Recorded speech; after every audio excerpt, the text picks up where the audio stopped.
So normally these kind of videos, they're highly edited, around 3 minutes or so, and have a series of quick cuts basically going in and out of, various clips of my wife and I shooting, Kay and myself.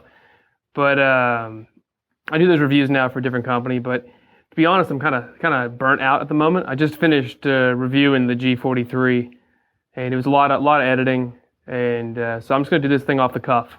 I'm just talking today to you guys about what I think makes a really good truck rifle. And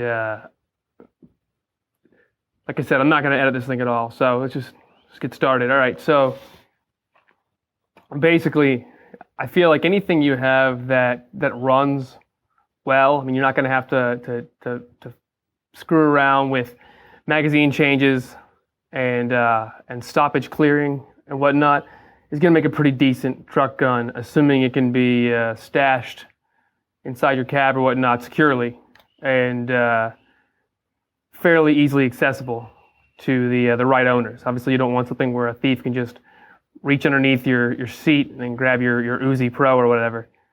And I think in terms of caliber, I mean, whatever you have on hand is better than nothing. I mean, hell, a 22 short beats the hell out of a tack hammer, but it's not much compared to an actual combat caliber. So I think anything fielded by either Warsaw Pact countries or NATO countries would be more than sufficient. Though for me, and we're talking about a truck gun, not necessarily a end of the world gun, end of life as we know it, or Tiwatiki, or whatever the hell they call it. And for something like that, something totally different than I'd have for a truck gun. But if I'm just talking about something that's simple, compact, easy to shoot, easy to maneuver, and flawlessly reliable, it's going to be this guy right here.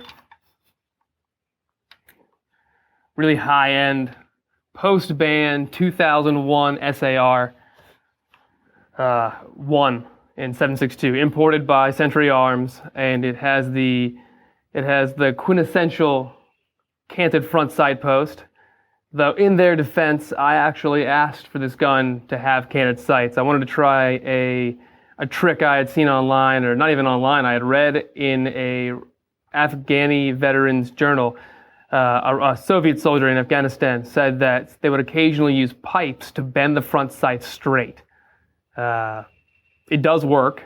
I would not do it on a rifle worth anything, but since this was a donated rifle from Century that I could do whatever I need to do to, then I said, screw it, let's find out if it actually works. I mean, if the gun still runs, then I'll at least still be able to try accessories on it and stuff like that. And it did work. It's pretty badass. But getting back to it, that's why you'll see a lot of the modifications on this rifle are permanent. Like for instance, the rear stock right here has been cut off. I took the tang off rather, and because I wanted to install an Ace folding stock adapter and this Manticore Arms solid aluminum triangular folding stock, and it actually folds here at the hinge. You have to press down the hinge. I got it to fold towards the action. You can barely see. The action itself will clear just barely. If you really look at it closely, there's actually a little piece I took off right here with a hand file to make sure that it cleared a little more easily, since the stock does have a little bit of vertical wobble to it. And that's not necessarily the stock's fault so much as this gun's been dropped, thrown off ATVs, all kinds of fun stuff. That's part of why the stock is such a bitch to fold too, because the mechanism is pretty rusted out because I left it in the back of an F-150 in a rainstorm for 3 days. For science or something. But some of the modifications I did to this rifle to make it more suitable for truck gun usage, other than the obvious side folding stock, is I got rid of the laminated wood handguard and put on this Manticore Arms key mod rail. I really like it. It almost perfectly matches the original contours of the original handguards. It doesn't weigh like anything. It's not abrasive to your hands like a standard railed handguard tends to be. The only things I mounted on it, I've got this Primary Arms micro dot, which is like a mini aim point basically, but a lot cheaper and clearly made in China. And but it does work, and it actually gives you partial co-witnessing. Now you can't actually see the rear sight very well, but you can see part of the front sight, and so you can basically get your windage properly, just by using the front sight as kind of a guidance. And the other thing I put on here is this TLR1S, which is their more narrow beamed tack light. I like to think that it's easy to take on and off. You just kind of unscrew the little mechanism on the side, push it in, and it comes right off. I actually like the rifle in general. I like it better without the light, but I realize that when I need this gun, it's not always going to be perfectly sunny out. It could be very dark, it could be raining, and for all I know, in the initial attack, I lose part of my eyesight, or maybe I've got mud or dirt in my eyes, and I could basically use that beam as a makeshift laser sight, just kind of do some point shooting with it. Additionally, I went with a Magpul AK grip. I initially had gone with a Hogue grip, but I feel like the Hogue grip adds unnecessary bulk to the gun, and this style of grip right here, I feel better aligns your trigger finger with the trigger guard and the trigger itself. You'll notice that the magazine is not a full 30-round mag. It's a Hungarian 20-round steel mag. Magpul makes good magazines. This is true, but I like steel magazines. I trust them. I mean, you'll still see peasant farmers in third world countries using them as spades to dig their gardens. And a couple hours later, if they see some infidels coming, they'll shake out the crap from the magazine, load it back up, and be ready to rock. I mean, if that's not durability and longevity, I don't know what the hell is.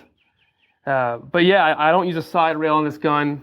I like side rails in general, but for something that I want to be super compact and where situational awareness is more important than anything else, like a truck gun where you're deploying this thing last second, I feel, get this stupid stock, it's very rusted, folded, especially with this red dot on the front. I could still kind of bring it up to my face and tap tap tap tap tap if I had to. Obviously not going to be as accurate as if I shouldered the weapon, but yeah, I mean, I think this makes a pretty damn good truck gun.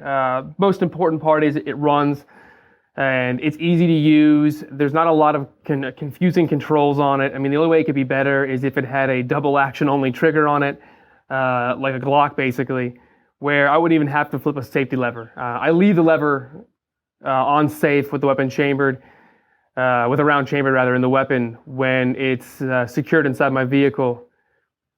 But you can't always do that in every state, so don't go ahead and do that in your local state without looking at the laws. I mean, a lot of places will arrest you if you don't have your weapon locked up. I mean, I know in Massachusetts where I grew up, it was illegal to not have your ammunition and weapons locked up with, I forget there's some kind of stupid rule about not being able to get some fingers inside of it, almost like the TSA. But who knows with Massachusetts now, I mean, with its current state and whatnot. But yeah, I want to know what you guys at home use for truck guns. What do you guys think of my guiding principles? They're pretty loose.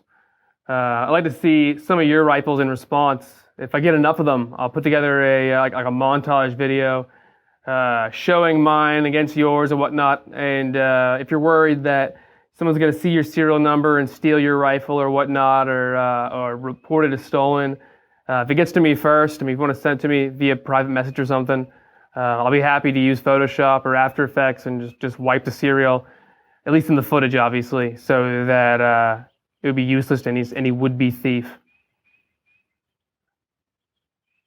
But yeah, if there's anything you guys want to know about, I mean, leave me a message. You want to talk about AKs, talk about ARs, tell about my favorite rifle of all time, the M1 Garand. Son of a bitch is awesome to shoot. But yeah, it's always good just to talk shop. Thanks, guys. Throw me a subscribe or a comment. Now there's only, I think, under 1,000 of you out there. So hang in there, true believers. See you guys.